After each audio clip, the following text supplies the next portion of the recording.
দেখো বন্ধুরা, যেভাবে গাছ লাগানোর জন্য মাটি তৈরি করবে, দেখো আমি ঘরে একটা কার্টন ছিল, তার মধ্যে একটা বড় ধরনের পলিব্যাগ নিয়েছি। এই পলিব্যাগটাতে আমি সব কিছু পচিয়ে জৈব সার তৈরি করব।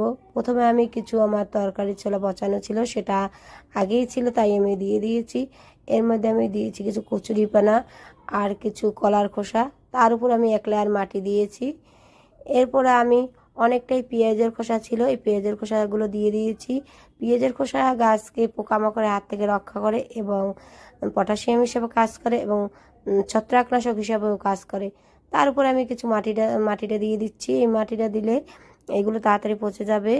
এর উপর আমি কিছু তরকারি ছোলা ছিল, সেগুলো আমি দিয়ে দিয়েছি। এভাবে ধাপে ধাপে আমি প্রতিটি দিয়ে তার উপরে মাটি দিয়ে দিয়েছি।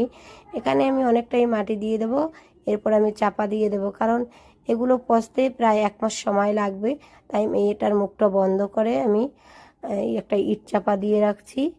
এর উপর আমি কার্টুনটা আটকিয়ে দিচ্ছি। এইভাবে মাটিটা পচে তারপর একটা জৈব সারে পরিণত হবে। এতে গাছ লাগাবে এবং গাছ খুব ভালো হবে, আর কোনো খাবারের প্রয়োজন হবে না।